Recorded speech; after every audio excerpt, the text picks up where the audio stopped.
Happy Friday, everyone. It's Friday. Um, let's talk about something that you guys might want to hear about. Let's talk about proof of the afterlife. Okay. So we know we've gone over this before that God is infinite and we can't possibly exist outside of infinity. So we are a part of God. We are God interacting with itself. We are infinite. We are here on earth to remember that we're a part of God, that we are God. The meaning of life is to find your gift, and the purpose of life is to give it away. So, what does religion do? It creates a separation between God and humanity, which is impossible, but it's a necessary illusion for religion to exist. It gives us the hero's journey of God man, Jesus.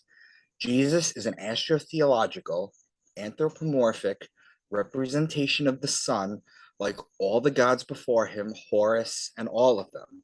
And he's living out the sun's hero's journey as it goes through the 12 zodiac signs. It's the same story that goes back to the Sumerian Epic of Gilgamesh, which, if you go back in my channel, you could find my video on Epic of Gilgamesh. So, what does religion do? Well, it tells us not only that we're not God, but that we will be punished for all eternity if we do not obey what it says. This leads to a massive fear of death. Those who know they are God know that they are eternal, and we are all one. Each of us is playing out our own hero's journey. Well, that's all fine and good as a concept, right? But we know all this at this point.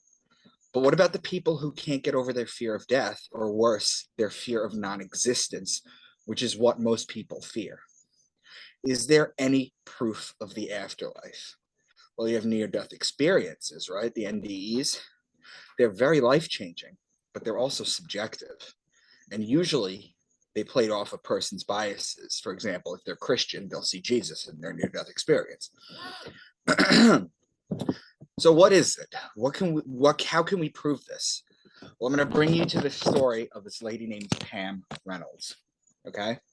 Now, Pam Reynolds was a musician in the South in the United States. Okay. I forget what state, but it's irrelevant. What she had, okay, this might have been in the 70s. What she had, or it might have been later than that. She has since passed since then. The thing about Pam Reynolds is she had a basal ganglioma on her brainstem. It's a fancy way of saying she had cancer. Now, the doctors were confused because they didn't know what to do with this. Because the problem is, if they were to put her under, cut her open, and cut the tumor, she would have bled out. So they had to come up with a radical idea, otherwise she was going to die. So what did these people do? Well, what they decided to do was they cooled her body down in an ice bath and with ice blankets, okay? And they cooled her down to 60 degrees. They drained all the blood out of her head. They taped her eyes shut, okay? And they put clickers in her ear. So she couldn't hear, she couldn't see. She drained her blood out of her head, okay? They put her on bypass, okay?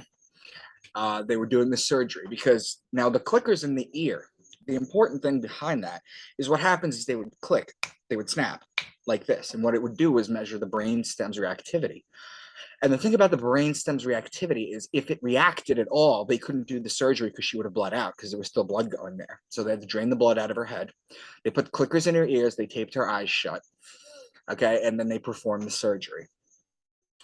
While she was under, she felt herself leaving her body.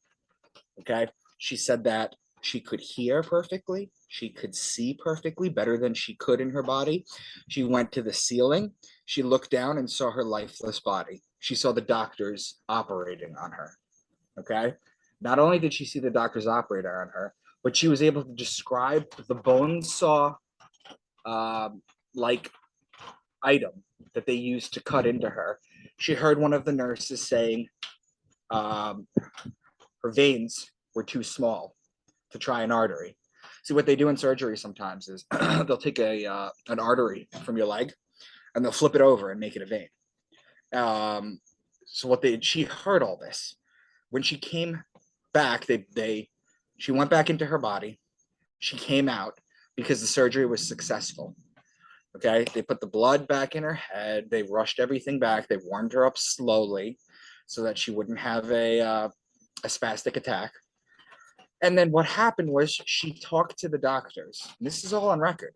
She talked to the doctors and explained to them everything they saw, and the doctors turned pale. Okay. Now, the thing about near death experiences, they're all very subjective, but there's no way to verify it. She not only was in a controlled medical situation, okay, but she was effectively dead. Remember, she had clickers in her ear, she had her ears, her eyes were taped shut, okay, and so she couldn't see, she couldn't hear. They drained her blood, she was dead, okay. She had a vision of what happened. She explained it to the doctors and they agreed. This was under controlled medical supervision that she had this near-death experience. Okay, she was effectively dead. Okay, she has since died since then. Okay, so this is proof that your soul exists after death. Okay, this is proof. Now, a lot of people tried to debunk this story online because it doesn't fit the narrative. But unfortunately, the doctors have been on record saying this is the case. Okay, now I explain this in my first book of my series. I go into the story of Pam Reynolds. If you guys haven't gotten the book series yet, you will. There's things in there that you will learn that you have not learned from me on these videos. I would suggest either reach out to me on social media and I'll send you signed copies, or get them off Amazon. Okay. Yes, there's a financial incentive for me to sell the books. Okay. But the information in it is what I really want you guys to have. I want you guys to understand everything that I'm trying to teach. Okay. And I write it in story form, so they're fun reads. So, Pam Reynolds, real story, proof of the afterlife. Okay. Now, what I want to show you, one more thing, okay, before I go, is this. Okay. I hope everyone can see this. A lawyer presents the evidence for the afterlife. This was written by Victor Zammit. So Victor Zammit is a retired Australian lawyer. Okay. And what do lawyers do? They present the case. Okay. They make a case for it. Because remember, lawyers, it's not what you know, it's what you can prove. And he has a book called The Lawyer Presents the Evidence for the Afterlife, which is the best book. It has the Pam Reynolds story in it. It has so many other stories in it. If you guys have a fear of death or anything, which you shouldn't, because we know that we're eternal and this is just a temporary life that we're living right now. You are not your soul. I mean, you are not your body. You are not your brain chemistry.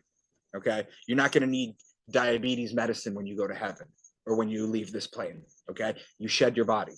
You shed your nerves. You're not going to feel any pain. You're not going to burn in hell because there's nothing to feel pain with. Okay. So this book, A Lawyer Presents the Evidence for the Afterlife, is the single greatest book that you will find out there. Okay. That makes a strong case for the afterlife. Okay. So between Pam Reynolds and this, I hope you guys enjoyed the story. And let me know what you think in the comments. Comment, because it helps the algorithm. The more you guys comment, the more people see the video. That's just how it works with YouTube. So please comment.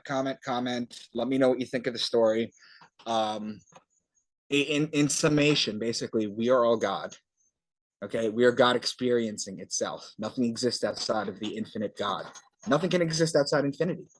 Okay, and when you love one another, it's just showing how you view yourself. Because remember, Jesus says, what you do for the least of me, least of my brothers, you also do for me. Okay. Now realize that if we're all one, that's literally true. Okay. In the Quran, it says, if you take a life, it's as if you took the whole world. But if you save a life, it's as if you saved the whole world. Okay. It's the same thing. Okay. This is the secret of life. Okay. Is that we're all God. We come down with amnesia. Okay. There's nothing to fear. There's no death. Okay. You just go to another plane of existence. Okay. So thank you guys. Please comment, and let me know what you think.